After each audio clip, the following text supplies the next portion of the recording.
Sir ఉగ్రవాదానికి మతం ఏంటి sir అంటున్నా. మీకు విషయం చెప్తాను నేను, వినండి సార్. వాడు మూర్ఖుడు సార్, వాడు మూర్ఖుడు. మతం పేరు చెప్పి చంపిన వాడు ఉన్మాది.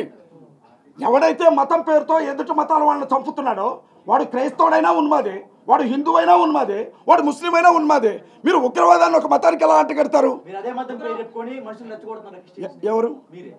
అంతే సార్. ఇప్పుడు ఎంజీబీఎస్ బస్ స్టాండ్ దగ్గర అర్జెంట్గా సెక్యూరిటీ పెట్టమనండి. ఎందుకంటే ఈ లైవ్ చూసిన తర్వాత క్రైస్తవులందరూ వెళ్ళి పడిపోతారు. ఇక్కడ న్యాయం కోసం అరుస్తుంటే రెచ్చగొడుతున్నట్లు కనపడుతుందా మీకు? ఏది మీరేమంటారు? బతికినంతకాలం వాళ్ళ కాళ్ళు నొక్కమంటారా? ఎవరు మరి నిలబెడతారంటే మీకెందుకు కోపం వస్తుంది? మిమ్మల్ని ఏమైనా నిలబడమన్నా? ఎవరు? క్రిస్టియన్స్ రెచ్చగొట్టడం కాదు, మా ఆత్మగౌరవం గురించి మాట్లాడుతున్నాం. మా ఆత్మగౌరవం గురించి మాట్లాడుతున్నాం. ఖచ్చితంగా చెప్తాం సార్. మా పార్టీతోనే పని ఉంది మాకు. ఒక్క పార్టీ మాట్లాడలేదు మా వాడికే న్యాయం జరిగినప్పుడు. పార్టీతో మీకే పని ఉంటుంది సార్. ఎవరు? క్రైస్తవులు మొత్తం కూడా ఇవాళ క్రిస్టియన్కి ఏం జరిగినా అది ఫ్యామిలీగానే ఉంటుంది. మీకేం జరిగినా వస్తాం మేము సార్. రేపొద్దున మిమ్మల్ని ఎవరో చంపుతారు సార్. పలానా ఆడపిల్లతో అక్రమ సంబంధం ఉంది అందుకే చచ్చిపోయాడు అని చెప్తారు. మీ ఫ్యామిలీ వదులుతారేమో. మేము వస్తాం ఖచ్చితంగా. మేము వస్తాం సార్ ఖచ్చితంగా. ఒకవేళ ఆ కేసుని ఒక అమ్మాయి దగ్గరికి వెళ్ళి చచ్చాడు అని మూసినా మేము వస్తాం మాట్లాడడానికి. రెచ్చగొట్టం ఇది. డిఫరెన్షన్ ఏమైనా ఉంటే చెప్పండి, నాకు కొంచెం అర్థమయ్యే చెప్తాను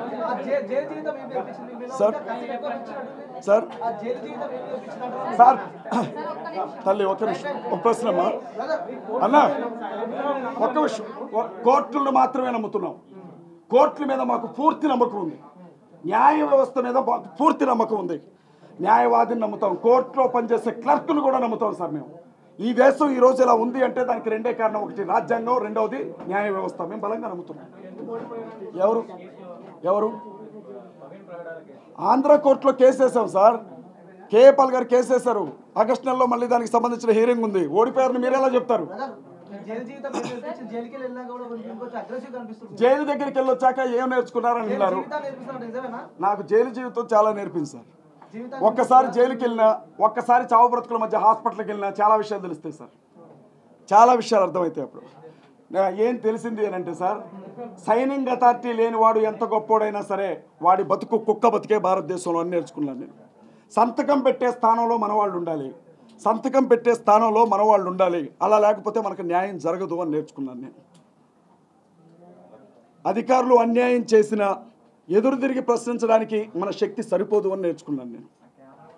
పవర్ అంతా ఎక్కడుందో ఆ వైపుకి అడుగులు వేయాలి అని నేర్చుకున్నాను నేను. సమస్యకి అదే పరిష్కారం అని నేర్చుకున్నాను నేను. ఇంకేమంటారు? చంద్రబాబు నాయుడు గారు 5 నెలలు జైల్లో ఉన్నారు సార్. నెక్స్ట్ ఏమయ్యారు? జగన్మోహన్ రెడ్డి గారు వినండమ్మా. మహాత్మా గాంధీ జైల్లో ఉన్నారు లేరా? అంబేద్కర్ గారు జైల్లో ఉన్నారు లేరా? నేను చెప్పేది వినండి. జగన్మోహన్ రెడ్డి గారు జైల్లో ఉన్నారు.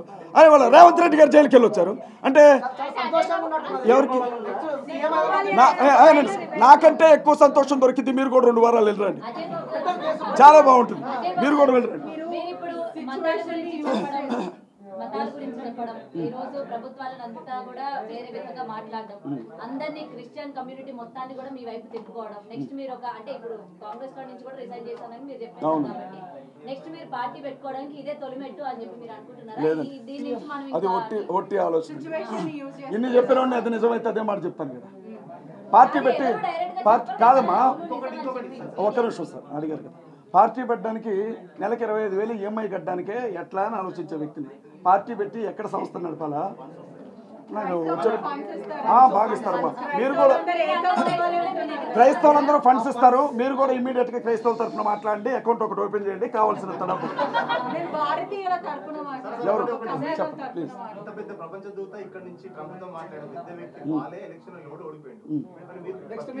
గెలుస్తానని కాగాండి. ఒక్క నిమిషం. ఇప్పుడు ఓడిపోతే మీకు ఒక విషయం తెలుసో తెలీదు నేను చెప్తున్నాను. గెలిచిన వాడిని ఎంపీ అంటారు, ఓడిపోతే కంటెస్టెడ్ ఎంపీ అంటారు. ఏమన్నా తేడా ఉందా? ఎవరికి? కనీసం ఆత్మగౌరవం మిగులుతుంది కదా సార్. కనీసం ఆత్మగౌరవం మిగులుతుంది. నేను ఒక విషయం చెప్తాను సార్, దయచేసి వినండి. రొమ్ముల మీద పన్ను వేసినప్పుడు ఒక తల్లి గంగేళినో, ఆ తల్లి పేరేదో అంటారు, గంగేళినో, కత్తి తీసుకొని రొమ్మును నరికింది. ఎందుకు సార్? నిరసన తెలియచేసింది. నిరసన తెలియజేస్తామని చెప్తున్నాను. నిరసన తెలియజేయడానికి ఇది ఒక పద్ధతి అంటున్నాను అంతే. మీరు తెలియజేసే నిరసన ఏదైతే ఉందో, ఇప్పుడు జరిగిన ఇన్సిడెంట్ పహల్గామ్ ఇన్సిడెంట్ ఉంది కదా, దాన్ని రెచ్చగొట్టేలా ఉంటుందా లేదా సామరస్యంగా? అమ్మా, నరేంద్ర మోడీ గారికి పూర్తిగా ఈ విషయంలో క్రైస్తవ సమాజం అంతా అండగా నిలబడుతుంది. వినండి దయచేసి. కేంద్ర ప్రభుత్వం ఏ చర్యలు తీసుకున్నా మేమందరం కూడా నరేంద్ర మోడీ గారితో కలిసి ముందడుగు వేస్తాం. అలాంటప్పుడు ఇలాంటి సిచ్యువేషన్ కి దగ్గరలో ఒక 1 వీక్ ఒక 10 డేస్ ఈ టైంలోనే మీరు ఇలాంటి పని చేయాల్సిన అవసరం ఏంటి? ఇప్పుడు నేనేం చేశాను? నేను రాజీనామా చేస్తే ప్రభుత్వం కూలిపోద్దని నాకు అర్థం కాలేదు తల్లి, క్షమించి. ఈ టైమే కాదు, ఏ టైమైనా. పొద్దున అన్నం తిన్నాను, సాయంత్రం పూట అన్నం తింటాను. మత విద్వేషాలు ఏమి లేవమ్మా. ఇప్పుడు ఏంటో తెలుసా, చిన్న విషయం చెప్పి ముగించేస్తాను. నిలబడడానికి ముందు బజార్లో ప్రతిరోజు భర్త వాళ్ళ ఆవిడని బాగా తన్నేవాడట. ఆ తల్లి ఉంది కదా, ఆ తల్లి ఏడుస్తూ ఉండేదట. ఏడుస్తూ ఉంటే పోలీసులు వచ్చి ఒక రోజు అరెస్ట్ చేశారట ఆవిడని. ఎందుకు అరెస్ట్ చేశారు సార్ అంటే, నువ్వు అరుస్తుంటే న్యూసెన్స్ జరుగుతుంది బజార్లో అన్నారట. అప్పుడు ఆవిడ అందంట, మా ఆయన తంతన్నాడుగా, ఆయన అరెస్ట్ చేయరా అందంట. ఆయన తనడం గురించి మాకు తెలియదండి, నువ్వు అరిసావు కాబట్టి న్యూసెన్స్ అన్నారంట. అట్లుంది మీరు చెప్పేది. మే 3వ తారీఖు జరగబోతున్నటువంటి హైదరాబాద్ మెగా క్రిస్టియన్ కాన్ఫరెన్స్ మీ అందరూ కూడా రావాలని చెప్పి